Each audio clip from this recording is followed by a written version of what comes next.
تعالی نے اب سورہ بقرہ کی 133 نمبر آیت میں یہ بات ارشاد فرمائی کہ والوالدات یرضعن اولادہن حولین کاملین،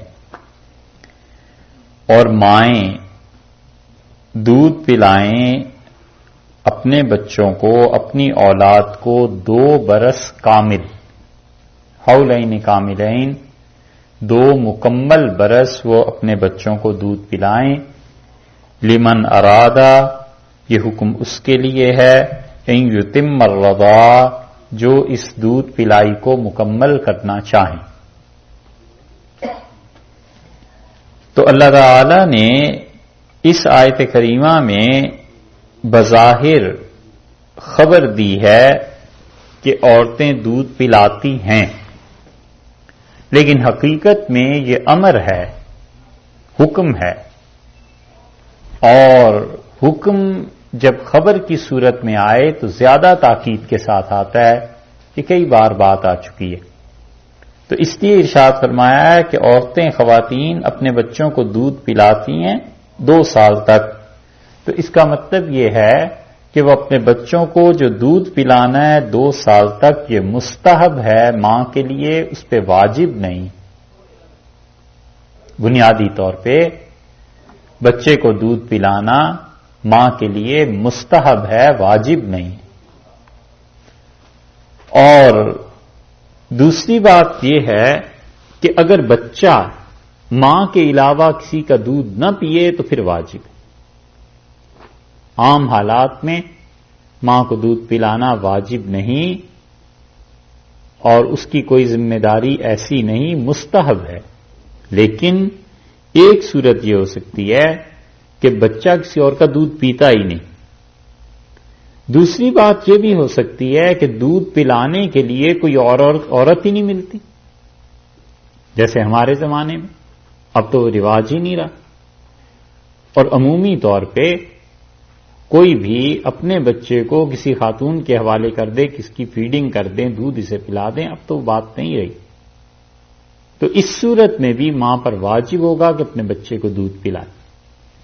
اور تیسری صورت یہ ہو سکتی ہے کہ کوئی عورت مل جائے، لیکن وہ اتنے پیسوں کا تقاضا کرے، اتنے پیسے مانگے کہ یہ اتنے پیسے اس کی پیمنٹ کر نہیں سکتا، تو پھر بھی ماں کے ذمہ واجب ہے کہ وہ اپنے بچے کو دودھ پلائے۔ تو بچے کا دودھ پلانا اصل میں تو ہوا مستحب، لیکن یہ 3 عذر ایسے ہیں جس کی وجہ سے واجب ہو جائے گا کہ وہ بچے کو دودھ پلائے۔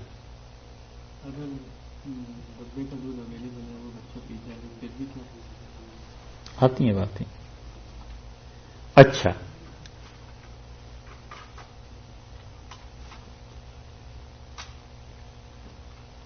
تو ارشاد فرمایا کہ والوالدات یرضعن اولادہن حولین کاملین، دودھ پلاتی ہیں مائیں اپنے بچوں کو 2 سال، اور 2 سال کے بعد بھی اللہ نے کاملین کا لفظ ارشاد فرمایا ہے۔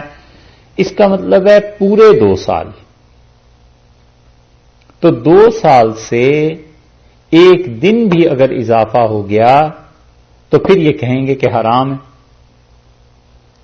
اور جو بڑا اشکال اس آیت پر پیش آتا ہے، اگر آپ نے سنا ہو تو لوگ کہتے ہیں جی قرآن نے تو کہا 2 سال دودھ پلائیں، اور امام ابو حنیفہ رحمۃ اللہ علیہ فرماتے ہیں کہ 2.5 سال تک دودھ پلایا جا سکتا ہے۔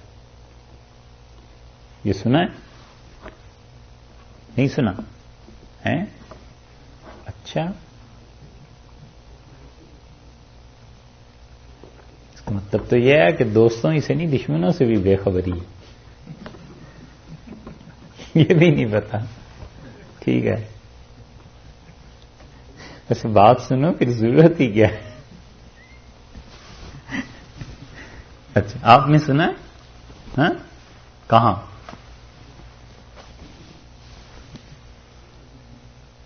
آپ سے سنا ہے کیا؟ وہ کہہ رہے ہیں، آپ فرمائیے، آپ نے سنا ہے یا آپ نے سنایا بھی لوگوں کو ہیں کہ امام صاحب رحمۃ اللہ کہتے ہیں 2.5 سال تک؟ کیوں؟ اچھا، ادھر سے، اچھا، تو اعتراض یہ کرتے ہیں کہ امام صاحب رحمت اللہ علیہ نے کہا کہ 2.5 سال تک دودھ پلائیں. ٹھیک ہے صاحب. 2.5 سال کی آیت بھی دیکھیے 26ویں پارے میں سورہ احقاف میں اللہ تعالی نے ارشاد فرمایا،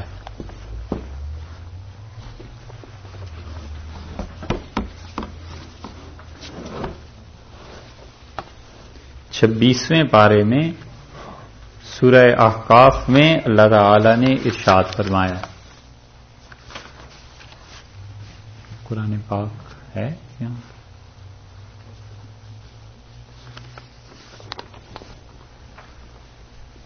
بڑا ٹھیک ہے.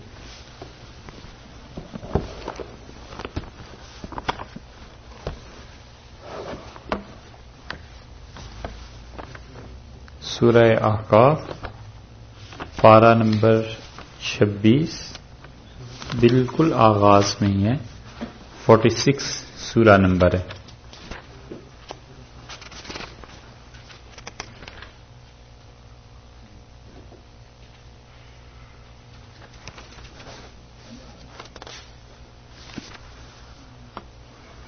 آیت نمبر ہے 15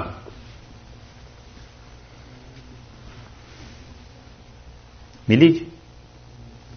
26واں پارہ سورہ احقاف 46 نمبر اور آیت نمبر ہے 15.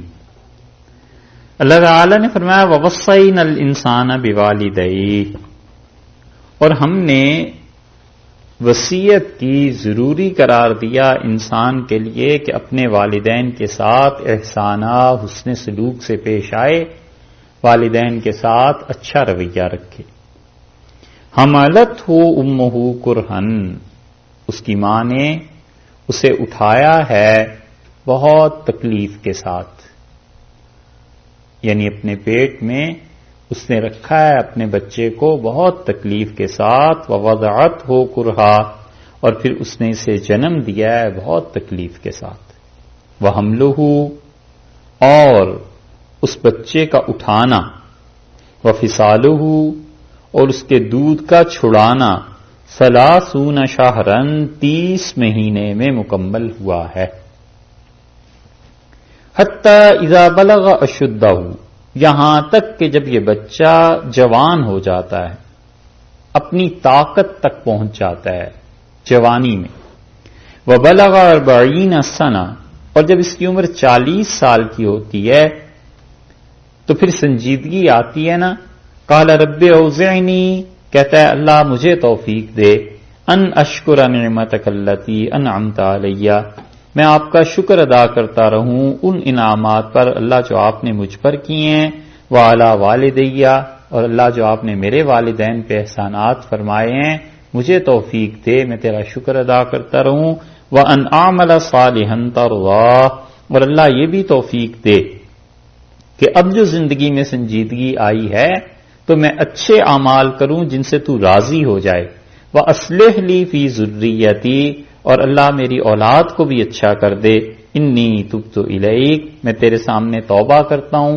وَإِنِّي مِنَ الْمُسْلِمِينَ، اور اللہ میں مسلمانوں میں سے ہوں. اولئک الذین، یہ وہ لوگ ہیں نتقبل عنہم، اللہ قبول کر لے گا احسن ما عملوا، ان کے اعمال میں جو سب سے اچھے عمل ہوں گے خدا چن چن کے ان عملوں کو قبول کر لے گا. وَنَتَجَاوَزُ عَنْ سَيِّئَاتِهِمْ، اور اللہ ان کے گناہوں کو وہ سب معاف کر دے گا. فی اصحاب الجنہ، اور انہیں جنت میں داخل کرے گا. وعد الصدق، یہ اللہ کا سچا وعدہ ہے. الذی کانوا یوعدون، الذی کانوا یوعدون، جس کے لیے یہ لوگوں سے وعدہ کیا جاتا ہے ان لوگوں کے ساتھ جو یہ کام کرتے ہیں. بہت اچھی دعا ہے. قرآن پاک میں جتنی بھی دعائیں آئی ہیں نا ان میں ایک چنی ہوئی دعا یہ کہ انسان کی زندگی کا کوئی پہلو باقی نہیں رہا.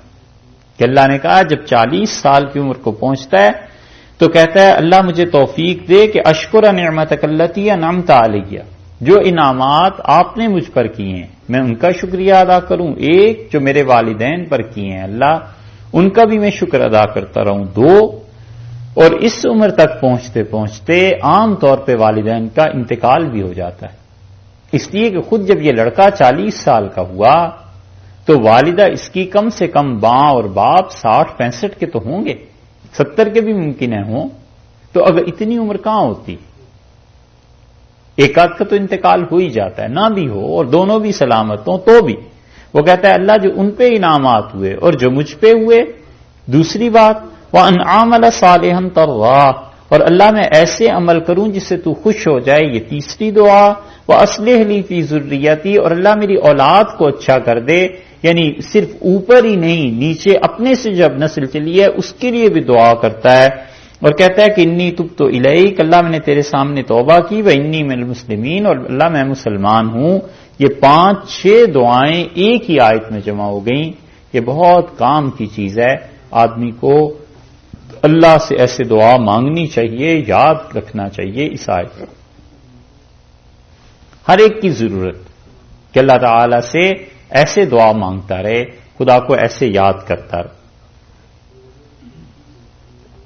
اس کی بالکل آغاز میں ارشاد یہ فرمایا کہ وَوَصَّيْنَا الْإِنسَانَ بِوَالِدَيْهِ إِحْسَانًا، اور ہم نے انسان کو نصیحت کی ہے کہ اپنے والدین کے ساتھ اچھا سلوک کرنا. حملتہ امہ کرہا ووضعتہ کرہا، اس کی ماں نے اسے اٹھایا ہے بڑی تکلیف کے ساتھ اور جنم دیا ہے تو بھی بڑی تکلیف کے ساتھ. اس کے بعد کا یہ جو ٹکڑا ہے نا، اصل تو بات یہ ہے کہ وَحَمْلُهُ وَفِصَالُهُ 30 شہرا، اور اس کا اٹھانا اس بچے کا اور اس کا دودھ چھڑانا 30 ماہ میں مکمل ہوا ہے. وہاں کیا فرمایا ہے کہ حولین کاملین 2 سال تک، اور یہاں فرمایا ہے کہ 30 مہینے تک. تو اگر 24 مہینے بیچ میں سے نکل گئے تو پھر باقی رہ گئے 6 ماہ. ٹھیک ہے، اور زبردست اعتراض اس آیت پر یہ پیدا ہوتا ہے کہ اگر دودھ پلانے کی مدت اور ماں کے اٹھانے کی مدت 30 مہینے ہے تو اگر بچہ پیدا ہوا 9 مہینے بعد تو پھر کتنے مہینے باقی رہ گئے ہیں؟ 21 باقی رہ گئے نا. تو 21 مہینے 2 سال تو پورے نہیں ہوتے، پھر کیا کرے؟ اور اگر یہ مہینے رہ گئے فرض کر لیجئے 5 اور بچہ بہت ہی ابتدائی حالت میں پری میچور اس نے جنم لے لیا، بچ ہی گیا، تو پھر کتنے مہینے رہ گئے؟ 25 24 ایسے 25 رہ گئے. 25 مہینے رہ گئے تو 24 مہینے دودھ پلانا تھا، 25ویں مہینے کا کیا بنے گا؟ یہ ہے بات. اور اس پہ اشکال پیدا ہوتا ہے کہ اللہ نے ایک طرف ارشاد فرمایا کہ 2 سال اور دوسری طرف فرمایا ہے یہ. تو جو لوگ امام ابو حنیفہ رحمۃ اللہ علیہ کو بدنام کرتے ہیں نا، وہ ٹرکس یہ اور گیم یہ کرتے ہیں کہ ایک طرف لکھا کہ اللہ فرماتے ہیں 2 سال تک دودھ پلاؤ، امام ابو حنیفہ کا فتویٰ یہ ہے کہ 2.5 سال تک دودھ پلاؤ، اور امام صاحب رحمۃ اللہ کا واقعی فتویٰ ہے. تو ایک آدمی جو کچھ نہیں جانتا ہم جیسا، وہ جب پڑھتا ہے تو کہتا ہے یار امام ابو حنیفہ رحمۃ اللہ علیہ کچھ کہتے ہیں، خدا کچھ کہتا ہے، اب کس کی مانے؟ تو نتیجہ یہ کہ وہ فقہا سے جان چھڑاتا ہے. وہ کہتا ہے اس چیز سے نکلو اور براہ راست جو کچھ کتاب و سنت میں ہے اس پہ عمل کرو جو اپنی سمجھ میں آتا ہے. اور اپنی سمجھ جب حاکم بنتی ہے تو پھر قرآن کی 2 آیتوں کو نہیں حل کر سکتا. اس کو کرے نا پھر حل، کہ اللہ نے کہا ہے کہ اس کا اٹھانا، اور پھر اللہ تعالی نے فرمایا کیا ہے وَحَمْلُهُ، اس کا اٹھانا تو گود میں بھی ہو سکتا ہے. ایک آدمی کہتا ہے حمل مراد ہے، پریگنینسی مراد ہے، اس سے ہم کہتے ہیں خامخواہی. تو ماں نے اٹھایا اسے، بچے کو اٹھاتی ہے، تو بچہ عام طور پہ 1.5 سال کا ہو جاتا ہے جب وہ چلنے لگتا ہے. تو سال تو وہ نکالو ان 30 مہینوں میں سے، باقی رہ کے کتنے؟ 18. تو 18 مہینے دودھ پلائے اور پھر وہ کہتے ہیں 24 مہینے. یہ ہے وہ چیز. اسی دن کے لیے اساتذہ ہوتے ہیں اور انہی مسائل کے لیے کہ جو بھی علم دین پڑھا ہوا ہوتا ہے اپنے بزرگوں سے، اپنے اساتذہ سے اس کو آگے کو منتقل کرے، اور اس کے ساتھ ساتھ وہ جو سند نبی کریم صلی اللہ علیہ وسلم تک اور اللہ تک قرآن پاک کی متصل پہنچتی ہے نا، کہ اس نے کس سے پڑھا ہے اور اس نے کس سے پڑھا ہے، اس پہ اعتماد ہوتا ہے کہ اچھا یہ سلسلہ متصل ہے، رسول اللہ صلی اللہ علیہ وسلم تک پہنچتا ہے۔ اور جب آدمی اساتذہ سے نہیں پڑھتا تو پھر اس کا حال ایسے ہی ہو جاتا ہے جیسے کوئی کسی سے پوچھے کہ آپ کے والد، تو کہے آدم علیہ السلام، تو بھی آدم علیہ السلام تو سب کے ہی والد ہیں، یہ جواب بتاتا ہے کوئی نہ کوئی گڑبڑ ہے۔ براہ راست اپنے والد کا نام کیوں نہیں لیتے؟ یورپ تھوڑا ہی آ گیا، امریکہ تھوڑا ہی آ گیا۔ تو جب اس سے پوچھیں کہ آپ نے کس سے پڑھا ہے، یہ قرآن پاک کی آیت ہے، ٹھیک ہے، لیکن تم نے اس کا مطلب کہاں سے یہ نکال لیا؟ تو وہ کہتا ہے جی کون سا مشکل ہے قرآن حدیث کو پڑھنا، پڑھ لیا کیجئے، اردو ترجمے لے لیں، بس ٹھیک ہے، گھر بیٹھ کے پڑھ لیں گے۔ تو یہ وہی بات ہے کہ والد آدم علیہ السلام کہ کسی سے نہیں پڑھا، محض اپنی عقل سے سوچنا شروع کیا ہے۔ دیکھو ان دونوں آیات میں یہ واقعی فتوی امام صاحب رحمۃ اللہ علیہ نے 30 مہینے کا فرمایا تھا۔ اس آیت کو کرتے ہیں حل۔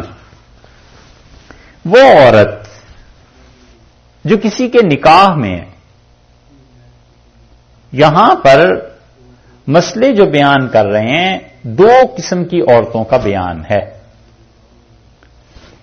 ایک تو وہ عورت ہے جو کسی کے نکاح میں ہے، شوہر ہے اس کا، اور بغیر اجرت لیے بچے کو دودھ پلا رہی ہے، کوئی اجرت نہیں لیتی، ماں ہے نا، پیسہ نہیں لے رہی۔ اس بچے کی مدت رضاعت، اس بچے کو دودھ پلانے کی مدت یہاں پر ارشاد فرمائی اللہ تعالیٰ نے 2.5 سال 30 مہینے، اور دلیل یہ ہے اس کی کہ اللہ تعالیٰ نے فرمایا وَحَمْلُهُ وَفِصَالُهُ 30 شهرًا، اور اس کا اٹھانا اور دودھ پلانا 30 مہینے ہے۔ بچے کو اٹھانا اور دودھ چھڑانا اس کا 30 مہینے، 2.5 سال ہو گئے نا، 2.5 سال میں۔ اس آیت میں جو حمل کا لفظ آیا ہے اس کے دونوں معنی ہو سکتے ہیں، پیٹ میں اٹھانے کے بھی اور گود میں اٹھانے کے بھی۔ اور امام ابو حنیفہ رحمۃ اللہ علیہ کہتے ہیں کہ اس سے مراد پیٹ میں اٹھانا ہے، تو اس لیے صاحب ہدایہ جو بڑا مقام ہے حنفی فقہا میں ان کا رحمہم اللہ، انہوں نے اس پہ یہ دلیل دی ہے کہ وہ کہتے ہیں کہ حمل کی زیادہ سے زیادہ مدت بھی 2.5 سال، اور دودھ چھڑانے کی بھی مدت 2.5 سال۔ تو کوئی شخص اگر اس آیت میں حمل کا معنی لیتا ہے تو وہ بھی 2.5 سال ہے، اور دودھ پلانا ہے تو وہ بھی 2.5 سال ہے، کیونکہ اللہ نے جو فرمایا نا 30 شہرن 30 مہینے، تو ان 30 مہینوں کا تعلق دونوں سے بنتا ہے، حمل سے بھی اور فصال سے بھی۔ فصال دودھ چھڑانا۔ اب اسے آسان مثال سے سمجھیں، جیسے آپ کہتے ہیں کہ میرے ذمہ یہ ہے کہ آپ کو 10 جوڑے کپڑے اور 1 لاکھ روپیہ 5 سال میں دوں، ٹھیک ہے؟ 10 جوڑے کپڑے اور 1 لاکھ روپیہ 5 سال میں دوں، تو چیزیں ہو گئیں 2، ایک 10 جوڑے ہوئے کپڑوں کے 1 لاکھ روپیہ ہوا، اور دینا کتنے مدت میں ہے؟ 5 سال میں۔ تو کیا اس کا یہ مطلب لیا جائے کہ 2.5 سال میں 10 جوڑے کپڑے دے دینا اور 2.5 سال میں 1 لاکھ روپیہ دے دینا؟ یہ تو کوئی مطلب نہیں دیتا۔ اس کا مطلب یہ ہے کہ 5 سال کی جو مدت آپ نے متعین کی ہے وہ 2.5 سال کے ساتھ بھی لگتی ہے، اور 5 ہی سال کی مدت 1 لاکھ روپے کے ساتھ بھی لگتی ہے۔ یہی مفہوم ہے یا کچھ اور ہے؟ کوئی اور بھی مفہوم اس کا نکل سکتا ہے کیا؟ اچھا وہ اس کو کہیں، ٹھیک، یہی مفہوم نکلا نا کہ اس نے کہا 5 سال کے اندر اندر، عدالت کہتی ہے کہ بھی 5 سال کے اندر اندر تم نے اس کو گاڑی بھی ٹھیک کرا کے دینی ہے اور گورنمنٹ کو بھی $1000 جمع کرانے ہیں۔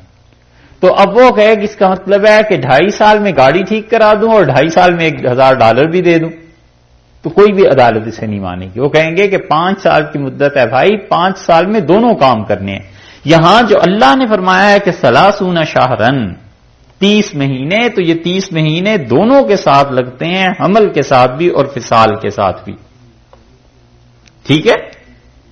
تو اگر کوئی شخص یہاں پر پیٹ میں اٹھانے کی اور دودھ پلانے کی مجموعی مدت کو 30 مہینے تصور کرے گا تو پھر اشکال وہی پیش آئے گا کہ 9 مہینے تو مدت ہو گئی تھی، اب باقی کتنے رہ گئے؟ کتنے رہ گئے؟ 21 مہینے پھنس گئے نا. اس لیے امام صاحب رحمت اللہ علیہ نے یہ دلیل لی یہاں سے قرآن پاک سے. انہوں نے کہا حملہ و فصالہ، ماں کا اٹھانا اور ماں کا دودھ پلانا، دودھ چھڑانا 30 شہرن، یہ ہے جو ارشاد فرمایا گیا ہے کہ وہ ہے 2.5 سال تک. اور 2.5 سال کے بعد اگر وہ دودھ پیے گا تو پھر وہ حرام ہو جائے گا. امام صاحب رحمت اللہ علیہ کی دلیل تو یہ ہو گئی ایک بات. اور یہ وہ عورت ہے جو شوہر کے نکاح میں اپنے بچے کو دودھ پلا رہی ہے.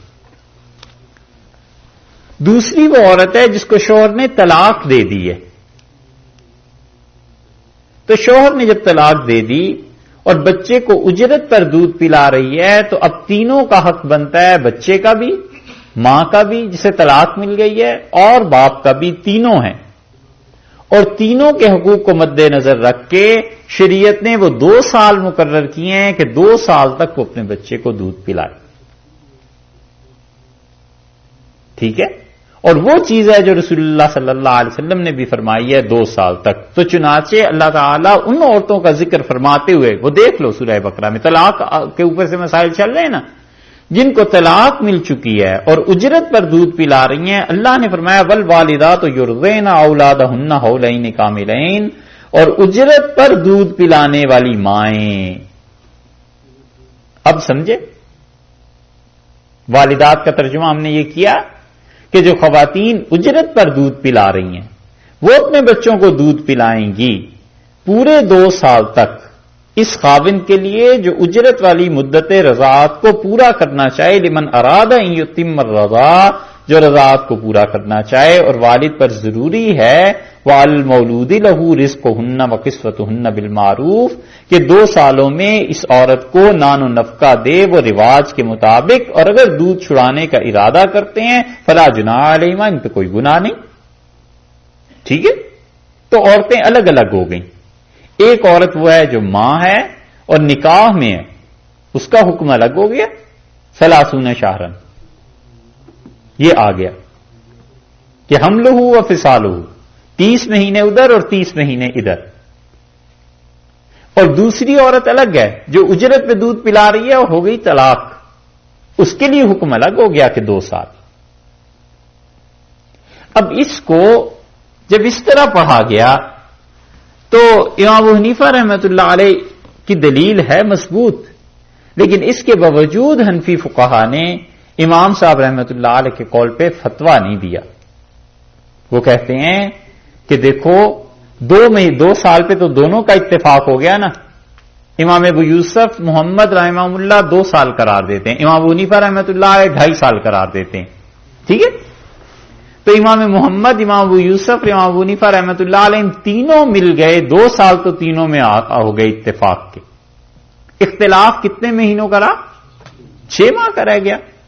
تو وہ کہتے ہیں کہ اس طرح کرنا چاہیے کہ دودھ پلانے کے متعلق تو فتویٰ 2 سال پہ دینا چاہیے کہ 2 سال سے زیادہ دودھ نہ پلائے. اور وہ بچہ جس کی صحت ہی اجازت نہیں دیتی اور 2 سال تک بھی بڑی پریشانی ہے، مجبوراً 2.5 سال تک پلا دے. ٹھیک ہے؟ اور جب نکاح کا معاملہ آئے تو پھر نکاح میں ہم 2 سال کے قول کو نہیں لیں گے، کیونکہ وہ تو 2 سال کے بعد 6 مہینے فرض کیجئے کسی اور نے دودھ پیا ہے تو نکاح کا معاملہ ہے بڑا شدید. ہم امام ابو حنیفہ رحمۃ اللہ علیہ کے قول پہ فتویٰ دیں گے. ہم کہیں گے کہ 2.5 سال تک بھی اگر بچے نے دودھ پیا ہے تو بھی یہ اس کی بہن ہے، بالکل نہیں نکاح ہو سکتا. احتیاط کو پیش نظر رکھنا چاہیے. جو چیز زیادہ احتیاط کرنے والی ہے، اللہ کی قربت دلانے والی ہے، فتویٰ اس پہ دیں. دودھ کا مسئلہ آئے گا تو 6 مہینے اختلاف کے ہیں، ہم کہیں گے بھی 2 سال تک ہی دودھ پلاؤ، زیادہ نہیں. اور جب نکاح کا مسئلہ آئے گا تو کہتے ہیں جی 2 سال کے بعد دودھ پیا تھا، بچہ 2.25 سال کا ہو گیا تھا، اس وقت اس نے دودھ پیا ہے، تو ہم کہیں گے بالکل نکاح نہیں ہو سکتا. امام ابو حنیفہ رحمۃ اللہ نے فرمایا 30 مہینے تک. تو فتویٰ امام صاحب رحمۃ اللہ علیہ کے قول پہ آیا اس وقت جب نکاح کا مسئلہ تھا، احتیاط اس میں ہے. اور دودھ پلانے پہ آیا اس وقت جب دودھ پلانے کا مسئلہ تھا، تو ہم نے کہا ابو یوسف امام محمد رحمہ اللہ کے قول پہ فتویٰ دیں. وجہ اس کی یہ ہے کہ 2 سال بس مدت متعین ہے، اس کے بعد نہ پلاؤ. 6 مہینے کا اختلافی دودھ ہے، کیوں بچے کو حرام چیز کوئی کھلاتے؟ اور اگر نکاح ہے تو کیوں کسی حرام کام کے لیے چھوڑتے ہو؟ ممکن ہے نا، آخر اس سے 6 مہینے مزید بھی تو دودھ پیا ہے، نکاح نہیں ہوگا.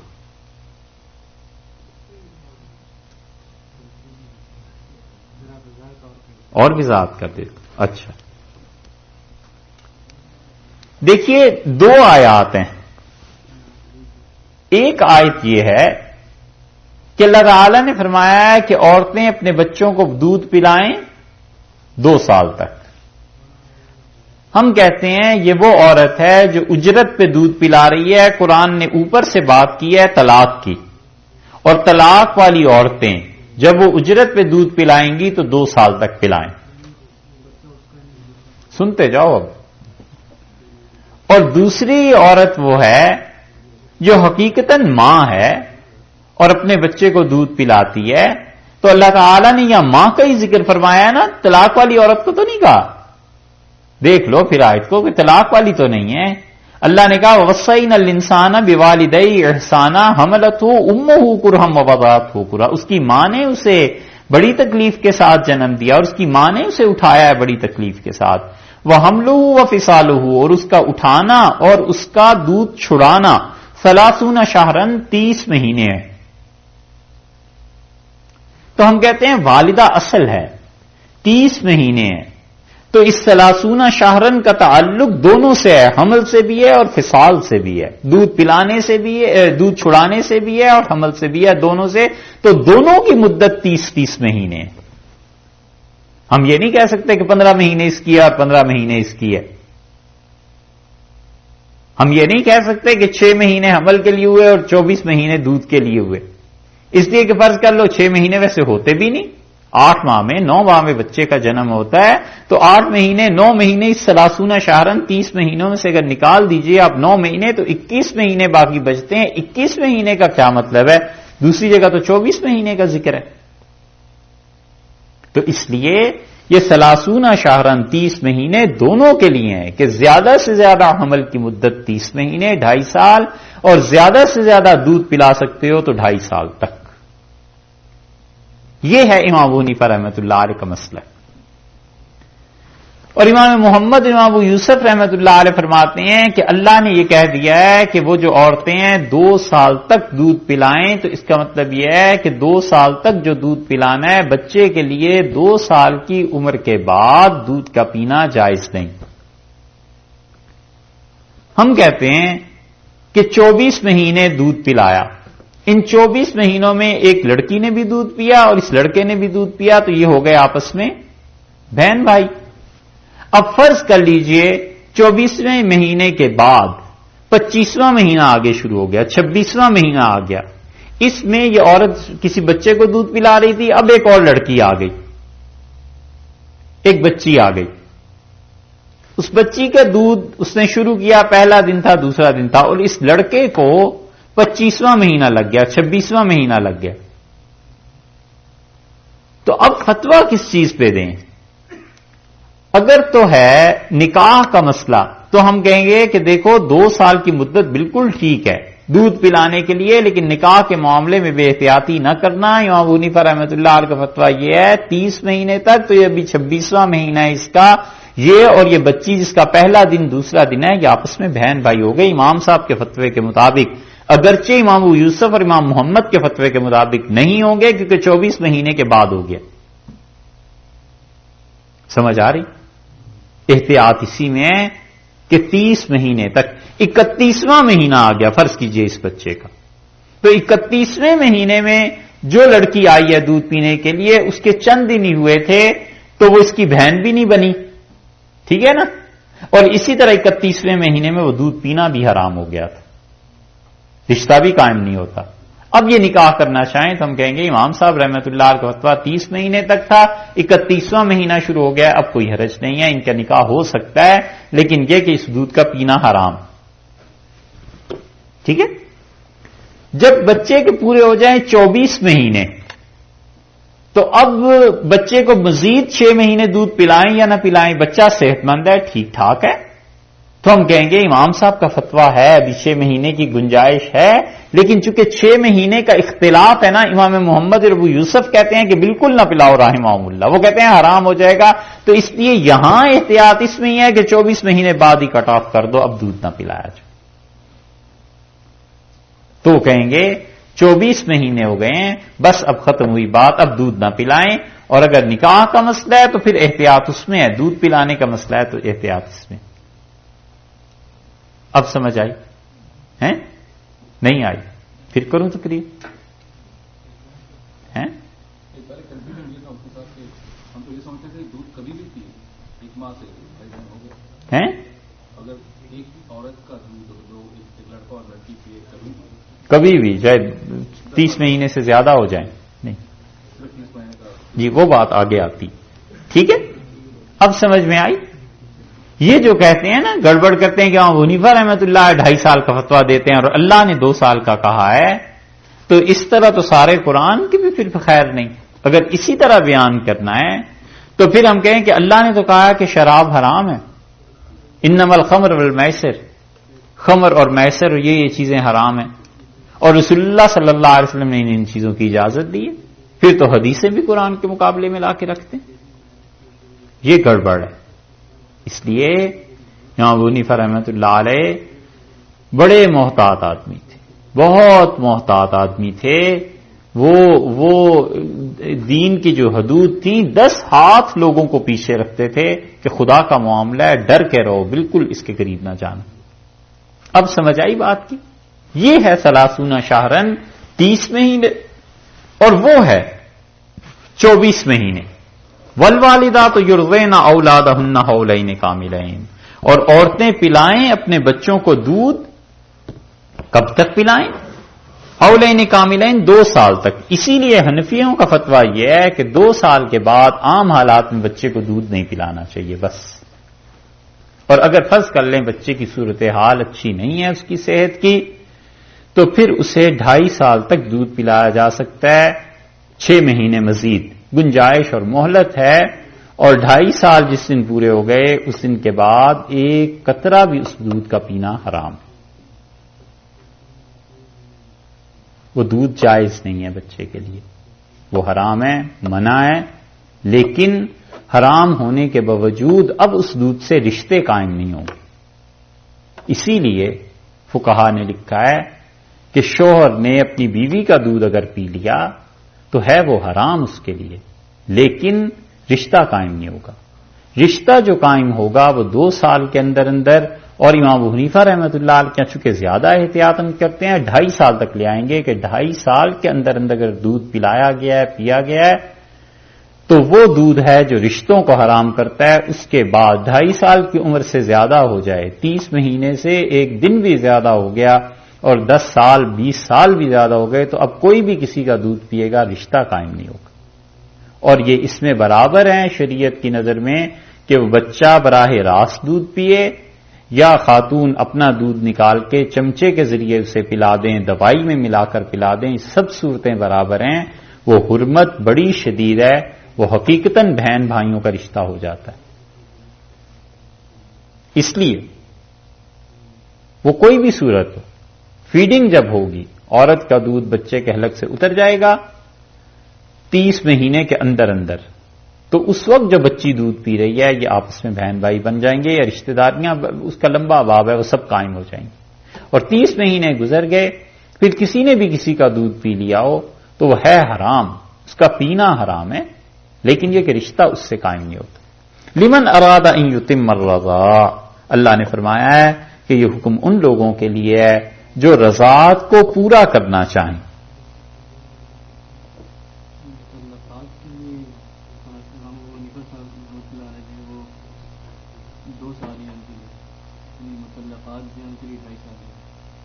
نہ اب تو فتوی ہی کوئی نہیں دیتا اس پہ. امام صاحب رحمۃ اللہ علیہ کے قول پہ فتویٰ نہیں دیتے، سب کے لیے 2 سال ہی کہتے ہیں، لیکن اگر نکاح کا کوئی مسئلہ آ جائے تو اب بھی احتیاط اسی میں. لمن اراد ان یتم الرضاع، یہ اس کے لیے جو پورا کرنا چاہے رضاعت کی مدت کو. وعلی المولود لہ، اور جس کے لیے یہ بچہ ہے. دیکھا ہے قرآن نے کیسی اچھی تعبیر کی ہے. یہ ہے مزہ اس عبارت کے پڑھنے کا. وعلی المولود لہ، اور جس کے لیے یہ بچہ ہے. تو بچہ تو اپنے باپ کا ہی ہوتا ہے. رسول اللہ صلی اللہ علیہ وسلم الولد للفراش، بچہ اس کا جس کے بستر پہ پیدا ہو. تو بچہ تو اس باپ کا ہی ہے. وعلی المولود لہ، اور جس کے لیے یہ بچہ ہے یعنی باپ کے لیے، اس کے ذمے کیا ہے؟ رزقہن، وہ ان عورتوں کو رزق دے، کھانا پینا دے. وکسوتہن، اور ان کا کپڑا بھی دے گا. ٹھیک ہے. امام ابو حنیفہ رحمۃ اللہ علیہ کو اور حنفی فقہا کو قرآن و سنت کے سامنے لا کر کھڑا کر دینا کہ قرآن یہ کہتا ہے، حنفی یہ کہتے ہیں، حدیث یہ کہتی ہے، حنفی یہ کہتے ہیں. ایسے ہی ہے جیسے یہاں آپ کوئی اعتراض کرے اور کہے کہ اللہ نے ایک طرف یہ کہا ہے کہ میں رزاق ہوں، دوسری طرف یہاں کہا ہے کہ جو ان عورتوں کو رزق دے. یہی ہے نا، لہو رزقہن وکسوتہن. اس کے لیے ضروری ہے کہ وہ ان عورتوں کو رزق دے، یعنی وہ جو مائیں ہیں یا تو وہ نکاح کی قید میں ہوں گی نا، اور یا عدت کی قید میں ہوگی. طلاق ہو گئی تو عدت کی قید میں ہوں گی.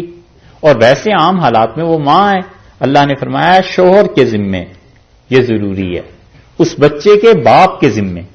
اس کی ایک حیثیت باپ کی ہے، دوسری حیثیت شوہر کی بھی تو ہے. اگر نکاح قائم ہے، نکاح طلاق ہو گئی، کوئی صورت ہو گئی ایسی، اور باقی وہ عدت میں ہے، تو ارشاد فرمایا کہ بالمعروف قاعدے کے مطابق شوہر اس ذمہ داری کو اٹھائے گا. بچے کی ذمہ داری باپ پہ اللہ نے ڈالی ہے. اس کے روٹی کا بندوبست بھی کرنا، اس کے کپڑوں کا بندوبست بھی کرنا. ماں کی کوئی ذمہ داری نہیں. یہ ہے ماں کی ذمہ داریاں اور ہیں. لا تکلف نفس، اور دیکھو کسی کو وہ تکلیف نہ دو الا وسعہا، جب تک کہ وہ اس کی گنجائش کے مطابق نہ ہو. کسی کو اللہ ایسی تکلیف نہیں دیتا جو اس کی بساط سے باہر ہے. مطلب یہ ہے کہ اللہ نے یہ نہیں کہا کہ باپ دودھ پلائے، کہ باپ تو دودھ پلا نہیں سکتا، یہ تو اس کے بس میں نہیں. اسی طرح یہ بھی نہیں کہا کہ ماں بندوبست کرے روٹی کا اور ماں بندوبست کرے کپڑے کا، کیونکہ وہ ماں کی ڈیوٹی ہی نہیں ہے. لا تکلف نفس الا وسعہا، اللہ بس ہر جان کو اتنی تکلیف دیتا ہے جتنا وہ کر سکتا ہے.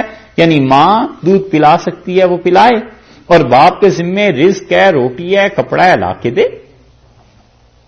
لا تضار والدۃ بولدہا، اور ہرگز نہ نقصان پہنچانا ماں کو اس کے بچے کی وجہ سے. ماں کو تکلیف نہ دینا. وہ دودھ پلانا چاہتی ہے، عدت میں ہے، اس کے ہاں بچہ پیدا ہو گیا، وہ دودھ پلانا چاہتی ہے. عدت اگرچہ اس کی اب ختم ہو جائے گی، لیکن محبت تو ہے، اپنے بچے کو دودھ پلانا چاہتی ہے، اور باپ کہتا ہے اس سے چھین لو، کسی اور سے دودھ پلاؤں. نہ اللہ نے کہا لا تضار والدۃ بولدہا، دیکھو نہ اس سے چھیننا، نہ اس کو نقصان تکلیف پہنچانا. ولا مولود لہ بولدہ، اور نہ ہی اس کو والد کو تکلیف دی جائے جس کا یہ بیٹا. اب بچہ پیدا ہو گیا اور فرمائشیں شروع ہو گئیں کہ اپنے بچوں کے لیے تمہارا اب یہ بیٹا ہو گیا تو آج کمبل چاہیے اسپین کا بنا ہوا ہو، اور آج یہ چیز چاہیے، اور آج یہ چیز چاہیے. بچے کے نام پہ بلیک میلنگ ہو رہی ہے اس عورت کی طرف سے شوہر کو. اللہ نے کہا ہے دونوں چیزیں چھوڑ دو، نہ تم اسے نقصان پہنچاؤ گے نہ وہ تمہیں نقصان پہنچائے گا. دیکھا ہے بچہ کتنا عزیز ہے، اس لیے کہ درمیان میں تو کھلونا بن کے پھر رہ جائے گا نا. اللہ نے کہا دونوں ایسی حرکت نہ کرنا. وعلی الوارث مثل ذلک، واقعی یہ ہے خدا کی کتاب. یہ جو جملہ ہے نا وعلی الوارث مثل ذلک، کمال کا جملہ. ہم اس کے متعلق کل کہہ رہے تھے کہ اب تک جتنی چیزیں آپ نے سنی ہیں ہم سمجھتے ہیں سب سے اہم چیز یہ ہے اس پہ عمل کرو. اللہ نے کہا ہے وعلی الوارث مثل ذلک، اور جو بچے کا وارث ہے اس پر بھی یہ ضروری ہے. مثلا باپ مر گیا، اب کیا ہوگا؟ باپ اگر مر گیا تو اس کے جو حصہ آتا ہے بچے کا، اس سے اس بچے کو دودھ پلایا جائے گا. باپ مر گیا تو جو اس کے محرم ہیں، جہاں پہ وراثت تقسیم ہو رہی ہے نا وارثوں میں، وارث اس بچے کا بندوبست کریں گے. یہ غور سے سننا، وراثت جب تقسیم ہوگی تو ماں ہے، دادا ہے، وارث ہیں بچے کے، تو 2 ثلث 66 روپیز 100 میں سے یہ دادا کے ذمے پڑ جائیں گے اور 33 ماں کے ذمے آ جائیں گے. کیونکہ وراثت کی تقسیم یہ بچہ اگر مر جائے نا اور بچے کے نام فرض کر لو باپ کا کچھ پیسہ ہے، یہ بچے کے پاس پیسہ کچھ آ جاتا ہے، اس کا حصہ آ جاتا ہے، اس کو تقسیم کیا جائے. یہ وراثت کا باب ایسا ہے کہ فقہا نے لکھا ہے بچے کی پیدائش پہ جو اسے کپڑے پہنا دیے جاتے ہیں، یہ کپڑے بھی اگر بچہ مر جائے تو بیچ کر ان کپڑوں کو وراثت تقسیم کی جائے. جس جس کے 2 پیسے 1 پائی بنتی ہے ان کو دو، یہ تمہارا مال نہیں بچے کا. اسی لیے اس چیز سے شریعت نے منع کیا ہے کہ گھر میں ایک تو یہ چیز ہے کہ بچوں کے نام پہ کوئی دے جاتا ہے کہ لیں یہ بچوں کے لیے دے کے جا رہا ہوں، وہ تو ایک الگ بات ہے. لیکن اگر پتہ چل جائے کہ اسپیشلی یہ چیز اس بچے کے لیے دی گئی ہے یا اس لڑکی کے لیے دی گئی ہے، دادی نے نانی نے کچھ زیور بنا کے دے دیا کہ میری پوتی نواسی کے لیے ہے، ماں کا حق نہیں ہے کہ اس زیور میں سے کچھ لے لے، نہ باپ کا حق ہے. وہ رہے گا سونا ایسے ہی، پیسے دے دیے وہ ایسے ہی رہیں گے یہاں تک کہ یہ بچی یا لڑکا یا لڑکی جب بالغ ہو جائیں گے 18 برس کے بعد ان کو دیا جائے کہ یہ تمہاری دادی اور دادا نے دیا تھا، یہ اب تک پڑا. سمجھے؟ یہ مال ایسے ہی نہیں اور یہ شریعت ایسے ہی نہیں ہے، پوری زندگی گزارنے کا منصوبہ ہے، طریقہ ہے. مسلمان تو بے لگام ہوئے ہوئے نا، انہیں تو پرواہ نہیں کسی چیز کی. اللہ نے بتایا ہے کہ وعلی الوارث مثل ذلک، کمال کیا ہے اس بات نے، سبحان اللہ. کیا کہنے کہ جو شرعی وارث ہے اس کے ذمے پڑے گی اس بچے کی تربیت، یہ بچے کو دودھ پلانا. اصل بات جس پہ آنا ہے وہ یہ ہے کہ یہ دیکھو اللہ نے کیوں کہا ہے کہ وارث کے ذمے ہے بچہ، اس کی وجہ کیا ہے یہ آپ بتائیے، تھوڑا کام آپ بھی کریں. کہو. اچھا اور نہیں مانا دوسری شادی کرے پھر. وعلی الوارث مثل ذلک، اور وارث پر بھی اللہ نے ایسی ذمہ داری رکھی ہے کہ وہ دودھ پلوائیں. اور کہو. اللہ کا شکر ہے آپ غلط کہیں گے تو ٹھیک ہو جائے گا مسئلہ، کوئی نہیں کہیں.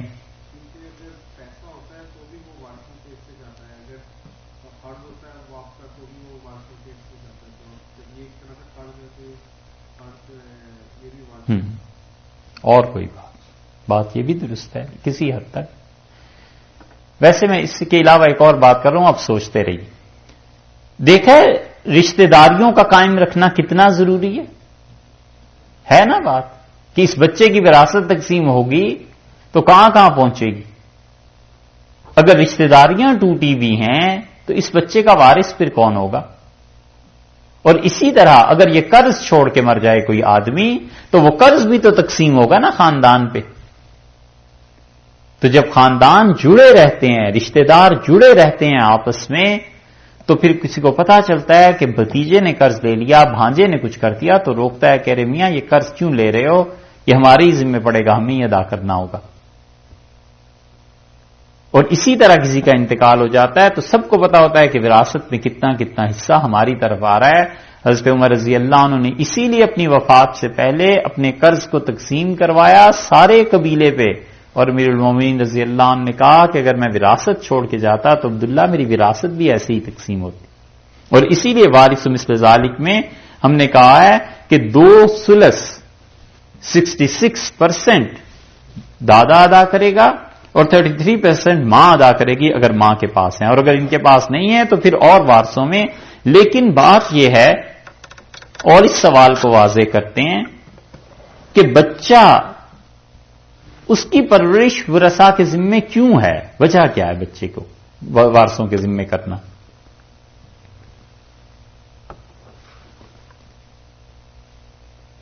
بولو. بچے کا رزق بھی وارث کی وارثوں کے ذمے کیوں ہے؟ رزق وہاں سے آ رہا ہے، اللہ تعالیٰ نے ذریعہ بنایا رزق دینے کا بچے کو، تو بچے کے ذریعے جو وارث کو دولت مل رہی ہے.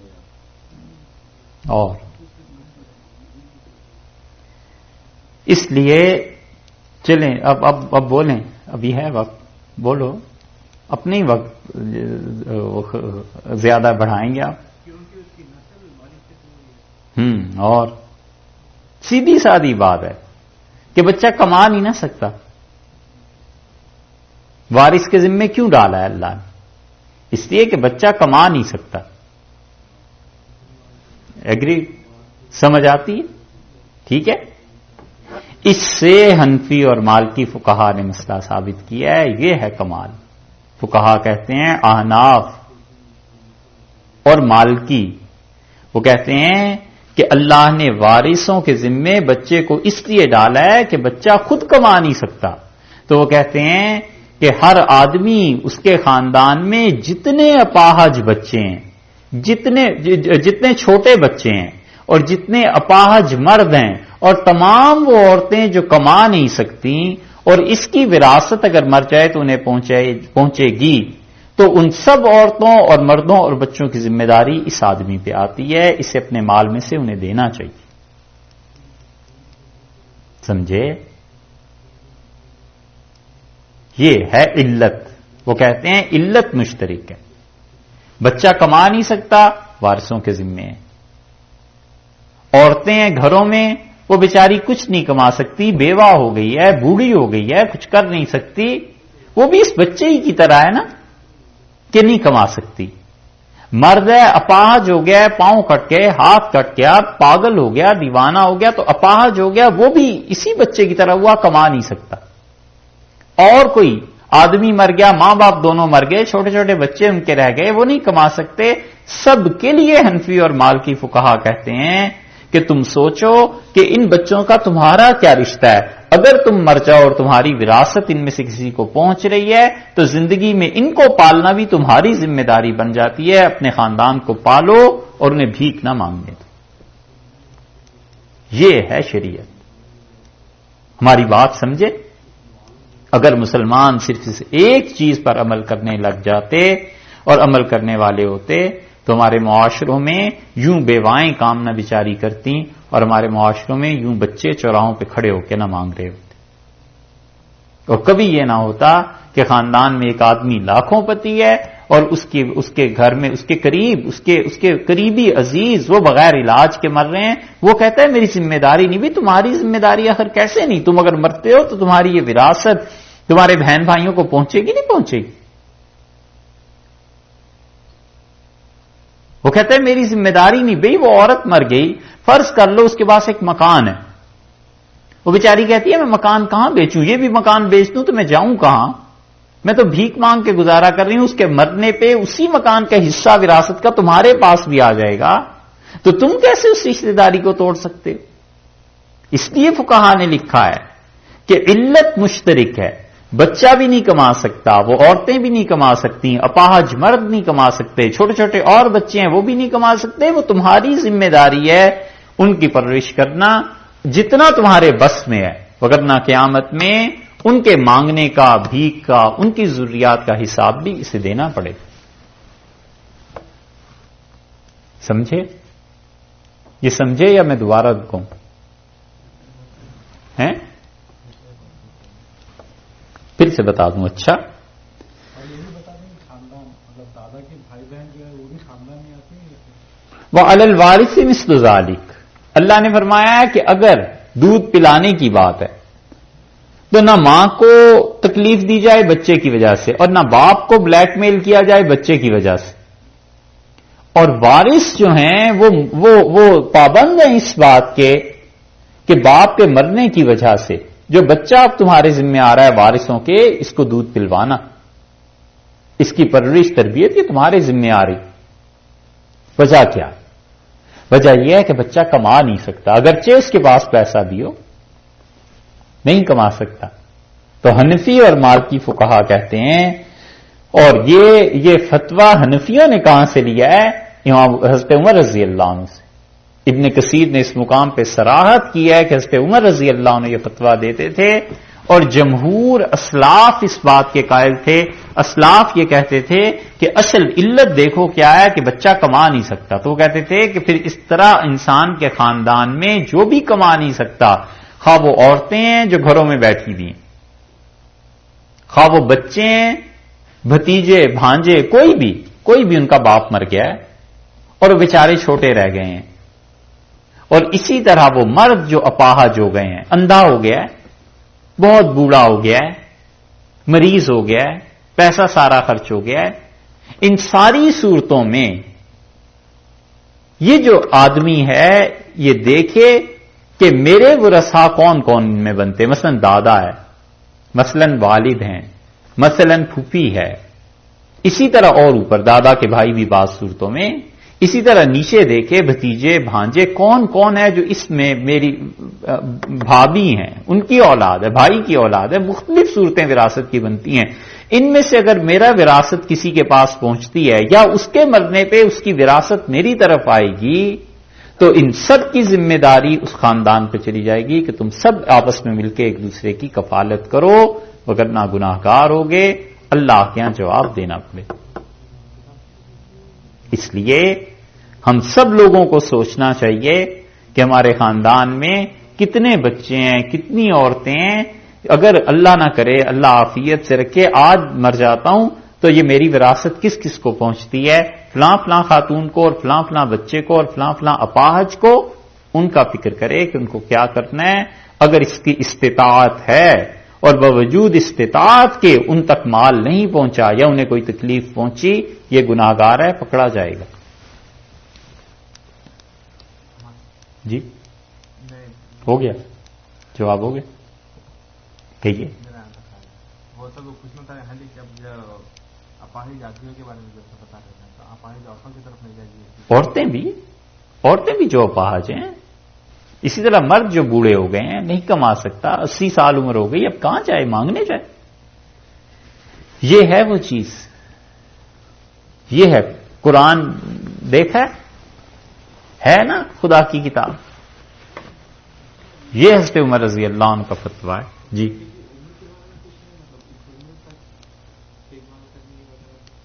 جی آگے آئیں گی، مستقل چیزیں آئیں گی، لیکن جو علت مشترک ہے، جو وجہ مشترک ہے، جو کامن کاز ہے، یہی کہیں گے نا کامن کاز ہے، یہ کچھ اور روٹ کاز، کامن ریزن ہے، بالکل صحیح ہے صاحب، سب میں ایک ہی ہے، یہ ہے خدا کی کتاب۔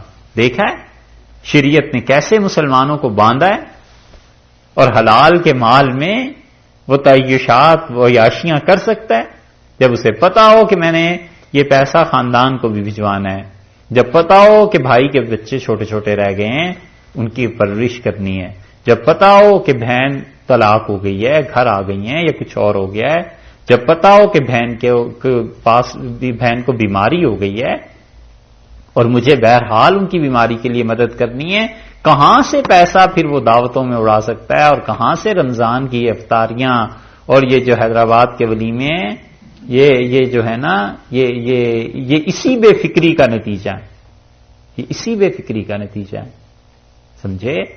یہ افطاریاں $2,000 کی، اللہ اکبر، $2,000 یعنی 1 لاکھ اور 1.5 لاکھ روپیہ، یہ جائز نہیں ہے بھائی، سوچو اس کو، سوچو، خبردار جو افطاری میں 1 پائی بھی دو، ان پیسوں کو کسی کو دے دو، مدنی والوں کو دے دو، کسی اپاہج کو دو، اپنے خاندانوں کو سنبھالو، اللہ کے ہاں پکڑ ہو جائے گی کہ تمہارے اپنے گھر میں تو یہ غربت تھی، خاندان ایسے مر رہا تھا، اور تم بیٹھ کے امریکہ میں افطاریاں اڑا رہے تھے، وعلی الوارث مثل ذلک.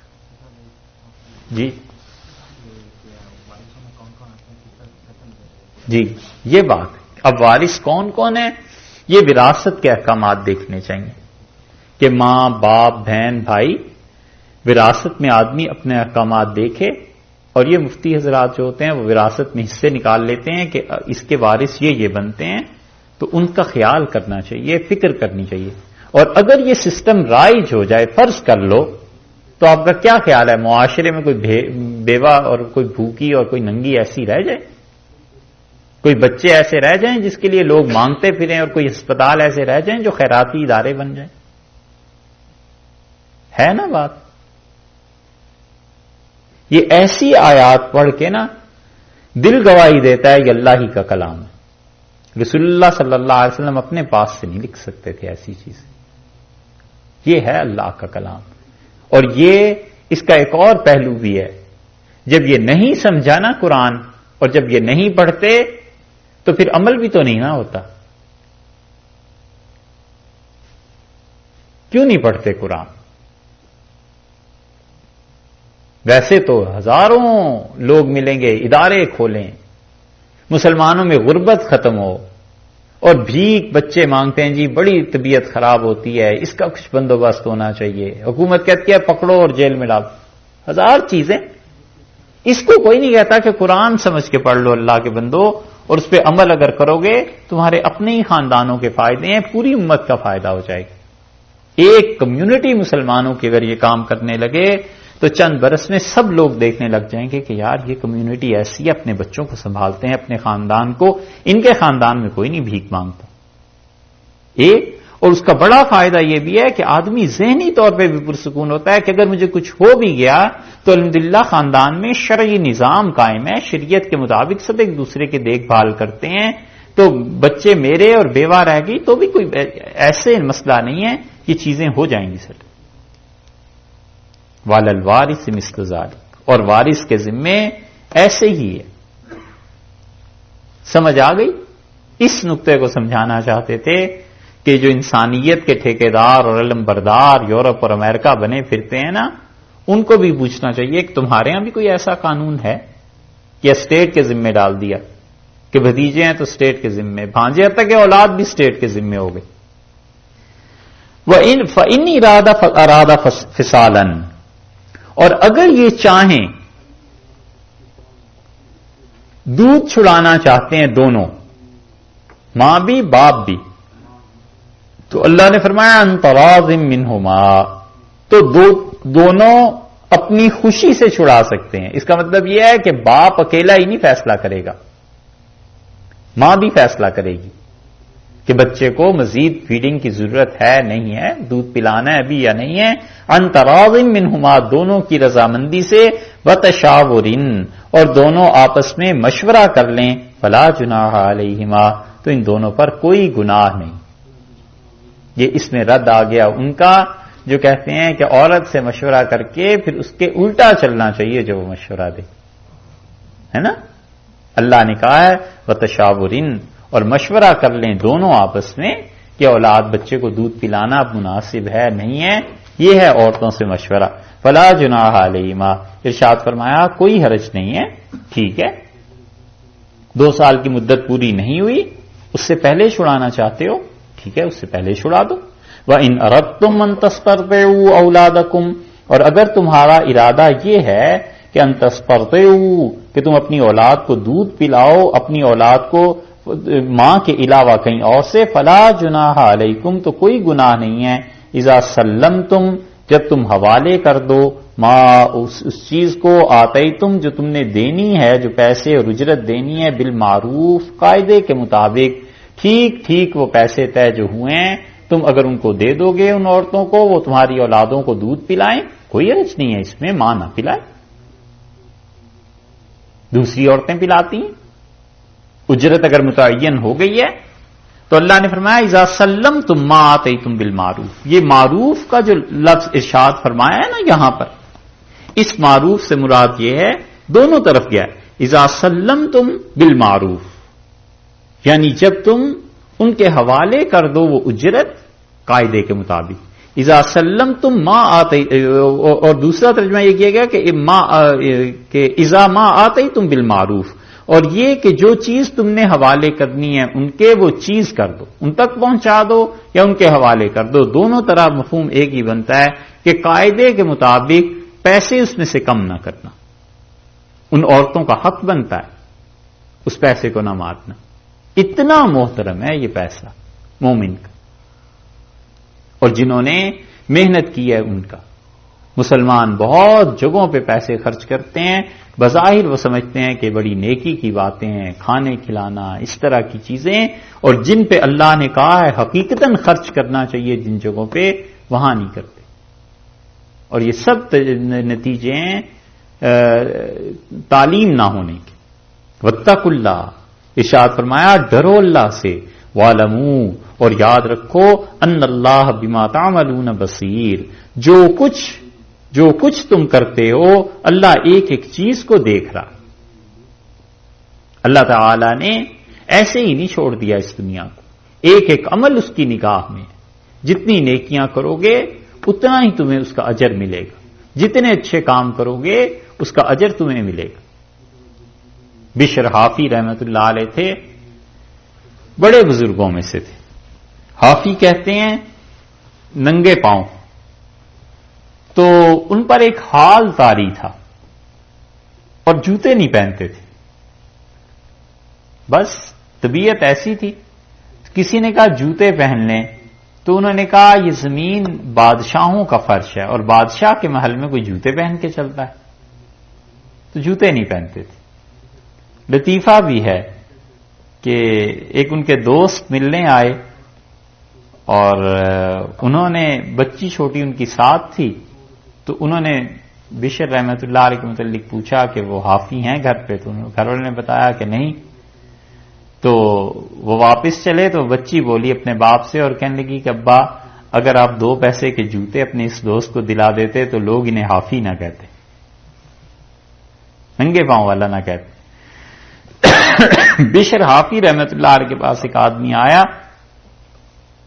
اس نے کہا حضرت حج پہ جانا ہے، تو انہوں نے کہا پھر جاؤ۔ حضرت نہیں چاہتا تھا آپ دعا مانگیں ہمارے لیے کہ حج خیریت سے ہو جائے۔ انہوں نے کہا یہ بتاؤ کہ حج فرض ہے یا نفل؟ اس نے کہا حضرت نفل ہے۔ کہنے لگے اگر پھر حج کرنا کیوں چاہتے ہو؟ اللہ کو خوش کرنا ہے یا لوگوں کو بتانا ہے کہ ہم نے اتنے حج کر لیے؟ اس کا استغفر اللہ، لوگوں کا کیا ذکر ہے حضرت، اللہ کو خوش کرنا ہے۔ فرمایا اتنے مہینے سفر کرو گے، اتنے پیسے خرچ کرو گے، اتنے عرصے تک بغداد سے باہر رہو گے، میں اگر تمہیں ایک ایسی ترکیب بتاؤں کہ تم بغداد میں ہی رہو اور سفر بھی نہ کرو، اور جتنے حج کے لیے پیسے ہیں یہ خرچ کر دو اور اللہ بھی تم سے راضی اور خوش ہو جائے، تو یہ اچھا نہیں؟ اس نے کہا حضرت اس سے اچھی بات کیا ہو سکتی ہے؟ تو انہوں نے کہا کہ اپنے محلے میں لوگوں کو دیکھو جنہیں قرض نے دبا لیا ہے، اور اس پیسے سے کسی مسلمان بھائی کا قرض ادا کر دو، اللہ تمہارے حج سے زیادہ اس بات سے خوش ہوگا، راضی ہوگا کہ تم نے اس کی مخلوق کو فائدہ پہنچا دیا۔ اور فرمایا اگر یہ بھی طبیعت نہ مانے تو اپنے محلے میں لڑکیوں کو دیکھو، اور جس بچی کی شادی نہیں ہو رہی، پیسے کا مسئلہ ہے، ان بچیوں میں یہ پیسہ تقسیم کر دو، اپنے گھروں کو آباد کر لیں، تم بغداد سے بھی نہیں جاؤ گے اور اللہ تم سے خوش اس سے بھی زیادہ ہوگا، نفل حج سے بھی یہ کرو۔ اور پھر فرمانے لگے اس پہ بھی تمہاری طبیعت نہ مانے تو تم اس کا کھانا خرید لو پیسے سے، چاول، روٹی، آٹا، یہ چیزیں، اور اس شہر میں جو لوگ فاقے کرتے ہیں نا ان کے گھروں میں تقسیم کر دو، اور تمہیں کوئی سفر نہیں کرنا پڑے گا اور اللہ تم سے اور زیادہ خوش ہوگا۔ پھر چپ ہو گئے، پھر کہنے لگے کیا ارادہ ہے؟ تو آدمی چپ تھا، پھر فرمایا حج ہی کا ارادہ ہے۔ اس کا جی تو حج کو ہی چاہتا ہے۔ تو بشر رحمت اللہ علیہ نے کہا کہ جو مال حلال نہ ہو نفس اسے نیکی میں نہیں خرچ کرنے دیتا، وہ چاہتا ہے کہ ایسی جگہ پہ خرچ ہو جہاں نام ہو، جہاں پتہ چلے۔ اسے سمجھایا اور کہا یہ نیت کا کھوٹ ہے کہ تم چاہتے ہو پیسہ اس جگہ پہ خرچ کرو جہاں تمہارا نام ہو، اور جہاں نام نہ ہو وہاں پہ اپنا پیسہ نہ لگاؤ. یہ اندر کا کھوٹ ہے، یہ ہے حال. سمجھے؟ اس لیے انسان پیسے کے معاملے میں کبھی کبھی اپنے نفس کے ہاتھوں کسی اور چیز کا شکار ہو جاتا ہے. یہ جو اللہ نے کہا ہے نا کہ خیال رکھنا ان کا جو تمہارے وارث ہیں، آدمی اگر واقعی خیال رکھنے لگے تو پھر رونا ہی کس بات کرے. اس لیے اللہ تعالی نے پھر آگے چل کے فرمایا واتقوا اللہ، ڈرو اللہ سے، وَاعْلَمُوا أَنَّ اللَّهَ بِمَا تَعْمَلُونَ بَصِيرٌ، اور یاد رکھو تمہارے ان سارے اعمال کو اللہ دیکھ رہا ہے. اس کے حکم کے مطابق کرو گے ثواب پاؤ گے، اس کے حکم کے خلاف کرو گے تو اپنا ہی کچھ گنواؤ گے.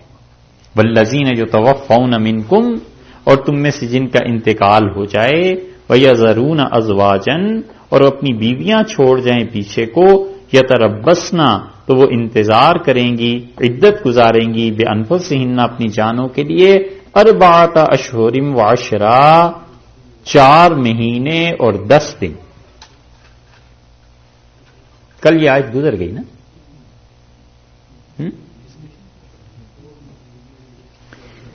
عورتوں کی جو عدت کے احکامات تھے نا، اس میں ہم نے یہ آیت کا حوالہ دیا تھا، پڑھایا تھا. چلیے تھوڑا سا اس میں اور باقی ہے. تو اللہ تعالیٰ نے فرمایا وفات ہو جائے اور بیویاں رہ جائیں تو وفات کی صورت میں بیوی یا تو ہوگی امید سے، اس کی اگر امید سے ہے تو بچے کی پیدائش پہ اس کی عدت پوری ہو جائے گی، اور وہ پیدائش چاہے مہینے کے بعد ہو، چاہے 10 منٹ کے بعد ہو، اور چاہے 9 مہینے کے بعد ہو، جب بھی پیدائش ہو گئی بچے کی اس کی عدت ختم ہو گئی. دوسری صورت یہ ہے کہ یتوفون منکم ویذرون ازواجا یتربصن بانفسہن 4 اشہر وعشرہ، 4 مہینے اور 10 دن. عدت شروع ہوئی شوہر کے انتقال پہ سال میں کسی بھی دن، چاند رات نہیں تھی، تو پھر 4 مہینے اور 10 دن کا مطلب 130 دن ہوگا. سارے مہینے 30 کے شمار کریں گے. 2 باتیں. اور تیسری بات یہ ہے کہ اگر شوہر کا انتقال ہوا چاند رات کو تو پھر چاند رات کی وجہ سے 4 چاند دیکھے جائیں گے اس کے بعد، اور 10 دن مزید. یہ اس طرح اس کی عدت کو گنا جائے گا. لیکن یہ ان عورتوں کی عدت ہے جن کے شوہر کا انتقال ہوا. فرض کر لیجئے کہ شوہر نے طلاق دے دی، اور طلاق بائن، رجعی نہیں، طلاق بائن جس سے نکاح ٹوٹ گیا نا، ایسی طلاق اس نے دی، اور پھر طلاق کی عدت گزار رہی تھی ایک عورت اور شوہر مر گیا. اب کیا کرے؟ ایک عدت تو وہ تھی جو طلاق کی تھی، اور ایک دوسری عدت جو ہے وہ وفات کی ہو گئی. تو اب وہ کرے گی کیا؟ فقہا نے لکھا ہے جو عدت زیادہ ہے وہ پوری کرے. مثلا طلاق کی جو عدت گزار رہی تھی اس کے مہینے تھوڑے ہیں اور اس کے مہینے زیادہ ہیں، تو پھر یہ عدت پوری کرے گی، اس عدت کو چھوڑ دے گی. یہ دوسری عدت اس کی شروع ہو جائے گی. فرض کیجئے 2 مہینے اس کے گزار لیے تھے طلاق بائن میں، عدت گزار رہی تھی، اس کا انتقال ہو گیا. اب انتقال میں 4 مہینے 10 دن ہوئے تو وہ 2 مہینے کاؤنٹ نہیں کیے جائیں گے، مزید 4 مہینے اور 10 دن کے لیے اس کی عدت شروع ہو جائے گی. اور اگر طلاق رجعی تھی، ایسی طلاق تھی جس میں وہ شوہر رجوع کر سکتا تھا اور اس نے رجوع نہیں کیا، تو پھر وفات کی عدت گزارے گی اور دوسری عدت نہیں گزارے گی. اس کے انتقال کے بعد 4 مہینے 10 دن ہیں اس کی عدت کے. تو اس لیے ارشاد فرمایا کہ فلا جناح علیکم فیما فعلن یتربصن بانفسہن 4 اشہر وعشرہ، 4 مہینے اور 10 دن کی عدت. فاذا بلغن اجلہن، اور جب وہ اپنی عدت کو گزارنے کے قریب پہنچ جائیں، فلا جناح علیکم، کوئی گناہ نہیں ہے تم پہ، فیما فعلن فی انفسہن بالمعروف، قاعدے کے مطابق، معروف نیکی کے مطابق وہ اپنی جان کے لیے جو بھی فیصلہ کرنا چاہیں نکاح کا. جب عدت گزار لی اس نے، اب اسے نہ روکو، وہ کہیں شادی کرنا چاہتی ہے اسے اجازت. واللہ بما تعملون خبیر، اور جو عمل تم کرتے ہو اللہ اس سے خوب باخبر ہے. بار بار اللہ کہتا ہے میں باخبر ہوں. ایسے نہ سمجھ لینا کہ یہ صرف قانونی چیزیں ہیں اور اخلاقیات اس میں کچھ نہیں ہے، بلکہ ہم ان سب چیزوں سے باخبر ہیں۔ ولا جناح علیکم، اور کوئی حرج نہیں ہے ایسی عورتیں جو اپنے شوہر کی وفات کی عدت گزار رہی ہیں۔ دیکھو اللہ تعالی نے انسانی نفسیات کی کیسی رعایت کی ہے کہ وہ عورتیں جو اپنے شوہر کے انتقال کے بعد عدت گزار رہی ہیں، ولا جناح علیکم، کوئی حرج نہیں ہے، فیما عرضتم بہی، تم اشارے اور کنائے میں کوئی بات کہہ دو، من خطبۃ النساء، اس عورت سے منگنی کے متعلق، خطبہ نسبت، منگنی تعلق، وہ عدت گزار رہی ہے، 4 مہینے 10 دن اس نے پورے کرنے ہیں۔ اللہ نے کہا اگر تم اس سے شادی کرنا چاہتے ہو تو دیکھو کوئی حرج نہیں ہے، تم اشارے اور کنائے میں اس سے بات کرنا۔ او اکننتم فی انفسکم، یا اس خواہش کو تم نے اپنے جی میں رکھا ہوا ہے، اس پہ کوئی گناہ نہیں۔ اشارے اور کنائے کا مطلب یہ ہے کہ جیسے یہ کہہ دیا جائے کہ میں بھی سوچتا ہوں کہیں شادی کر لوں، یا اس سے اشارے کنائے میں یہ کہہ دیا جائے کہ آپ کی بھی عمر ایسی ہے اور شوہر کا انتقال ہو گیا، کیا ہوگا اب گھر کا، کیا چیزیں آگے کو آئیں گی پیش، ایسے اشارے اور کنائے میں۔ عالم اللہ، یا یہ کہ تم نے اس سے بات نہیں کی ان عورتوں سے اور تمہارے جی میں بھی ارادہ ہے، اللہ نے فرمایا عالم اللہ، اللہ کو خوب علم ہے، انکم ستذکرونہن، کہ تم ان عورتوں سے بات کیے بغیر رہ نہیں سکو گے، باتیں تم نے ضرور کرنی، پیغام تم نے کسی طرح سے ضرور بھجوانا ہے، اسے ریئلائز کرانا ہے کہ ہم بھی ہیں امیدواروں میں۔ اللہ نے فرمایا وَلَٰكِن لَّا تُوَاعِدُوهُنَّ، لیکن دیکھو ان کے ساتھ وعدہ نہ کرنا، سرًّا، چھپا ہوا وعدہ، یہ وعدہ نہ کر بیٹھنا کہ نکاح ضرور ہی آپ سے کر لیں گے۔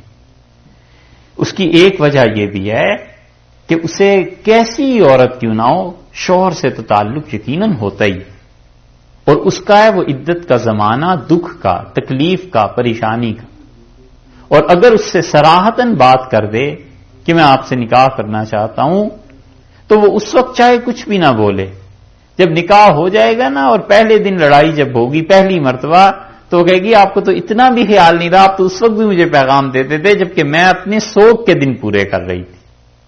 یہ تانا پھر ملنا ہی ہے ایک دن، تو اللہ نے منع کر دیا، اللہ نے کہا ایسی بات نہ کرنا، وَلَٰكِن لَّا تُوَاعِدُوهُنَّ، اور دیکھو تم ان سے کوئی وعدہ نہ کرنا، سرًّا، چھپا ہوا، اور بعض حضرات نے اسے نکاح کے معنی میں لیا ہے، یعنی کوئی چوری چھپے نکاح نہ کر لینا کیونکہ وہ عدت میں ہے، اور تم یہ چاہو کہ باقی خاندان اور باقی کسی کو نہ پتا چلے اور تم چپکے چپکے اس سے نکاح کرو، بالکل نہیں، اللہ، ہاں، ان تقولوا، تم بات اس سے کر سکتے ہو، قولا معروفا، ایسی بات جو قاعدے کے مطابق ہے، انسانیت کے مطابق ہے، شرافت کے مطابق ہے۔ کوئی شرافت سے بات اگر کرنی ہے تو تم اس سے ایسا کہہ سکتے ہو تاکہ اس کا یہ پہلو بھی ہے کہ وہ بیچاری اپنے آپ کو بے سہارا محسوس نہ کرے۔ ہوتا ہے صبر تو کر لیا کہ اب شوہر کا انتقال ہو گیا ہے، لیکن ذہن میں تو آتا ہے کہ اب زندگی کیسے گزرے گی، بچوں کو کون سنبھالے گا، کیا ہوگا، تو یہ آسرا جو تھوڑا سا تمہاری بات سے ہو جاتا ہے، اللہ نے کہا اتنی بات بس کہہ سکتے ہو، لیکن نہ اس سے نکاح کرنا اور نہ ہی اس سے صاف صاف لفظوں میں کہنا وَلَا تَعْزِمُوا عُقْدَةَ النِّکَاحِ، اور نکاح کی گرہ کو ہرگز نہ باندھنا، حتیٰ یہاں تک کہ یبلغ الکتاب اجلہ، عدت کی مدت اس کی پوری ہو جائے۔ اس عدت کی مدت پوری ہونے سے پہلے قطعاً نکاح کا ان چیزوں کا وعدہ بھی نہیں کرنا، وعدہ ہو تو دور کی بات ہے، اس کا ذکر بھی اشارتاً کنایتاً کرنا ہے، صراحتاً نہیں کہنا، بس اشارے کنائے میں بات کرو تاکہ اس کی تسلی ہو جائے، اسے پتا ہو کہ بے سہارا نہیں ہوں۔ یہ ہے بیوہ عورتوں کے لیے اتنا تحفظ کسی نے دیا ہے کہ اس بیوہ عورت کی جذبات تک کا احساس رکھا ہے کہ نہ، اگر تم صراحتاً بات کرو گے تو شوہر سے اسے پہلے سے تو محبت جس درجے میں بھی ہو وہ برا مانے گی، برا محسوس کرے گی کہ ابھی تو میرے پہلے شوہر کی عدت پوری نہیں ہوئی اور دیکھو لوگوں نے میرے ساتھ کیسی باتیں کرنا شروع کر دی۔ وَاعْلَمُوا، اور یاد رکھو، ان اللہ، کہ اللہ تعالی یعلم ما فی انفسکم، وہ خوب جانتا ہے جو تمہارے دلوں میں ہے، فاحذروا، ڈرتے رہو، بچتے رہو اس کی گرفت سے، بچاؤ اپنے آپ کو اللہ کی پکڑ سے. اگر کچھ گڑبڑ کرو گے پکڑ ہو جائے گی. شوہر اس کا امیر تھا، وراثت میں سے مال مل گیا بہت سا، اور تم یہ چاہتے ہو کہ اس سے نکاح کی باتیں کرنا شروع کر دو اور چوری چھپے نکاح کر لو تاکہ اس کے پہلے شوہر کا مال قبضے میں آ جائے. اچھا، فاحذروا، ڈرو اللہ کی گرفت سے. ہرگز یہ نہ سوچنا کہ اللہ کو خبر نہیں. وَاعْلَمُوا أَنَّ اللَّهَ يَعْلَمُ مَا فِي أَنفُسِكُمْ، یاد رکھو اللہ خوب جانتا ہے جو کچھ تمہارے دل میں بھی گزرتا ہے نا، اللہ اس کے بارے میں بھی جانتا ہے. کئی صورتیں خاندان میں ہیں اور اس کے شوہر کا انتقال ہو گیا، اور محض اس وجہ سے کہ اس کے شوہر نے ظلم کیا تھا، یہ چیزیں ہوئی تھیں، اب اس عورت سے بدلہ کسی طرح لینا چاہیے اور اس سے نکاح کی باتیں کرنا، تنگ کرنا. ساری صورتیں جن میں بیوہ عورت تنگ ہوتی ہے نا، اللہ نے کہا بالکل اس کے جذبات کو مجروح نہ کرنا.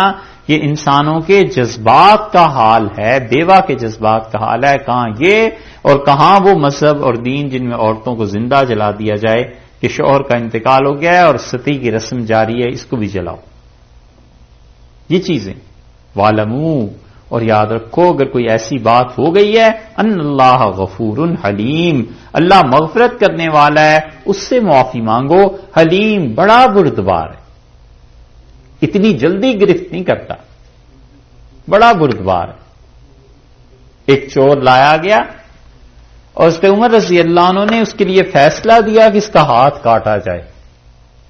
تو اس پہ عمر رضی اللہ عنہ سے اس نے کہا کہ مجھ پہ یہ سزا نافذ نہ کریں. تو اس نے عمر رضی اللہ عنہ نے کہا کیوں؟ اس نے کہا امیر المومنین مجھے چوری کا تجربہ نہیں تھا اور پہلی بار کیا اور پکڑا گیا ہوں. تو اس نے عمر رضی اللہ عنہ نے کہا کہ میں نہیں کہتا کہ تم کیا کہہ رہے ہو، لیکن میرا پروردگار ایسا نہیں ہے کہ پہلی بار گناہ پہ کسی کو رسوا کر دے. اور انہوں نے کہا وہ ذات بڑی حلیم ہے، کئی بار مہلت دیتا ہے اور پھر بھی جو باز نہیں آتا پھر اس کا پردہ اٹھا دیتا ہے، وگرنہ وہ ذات کسی کو بھی پہلی مرتبہ رسوا نہیں کرتی. یہ حضرت عمر رضی اللہ عنہ کی عام باتیں ہیں، کیا عقل تھی، کیا سمجھ تھی.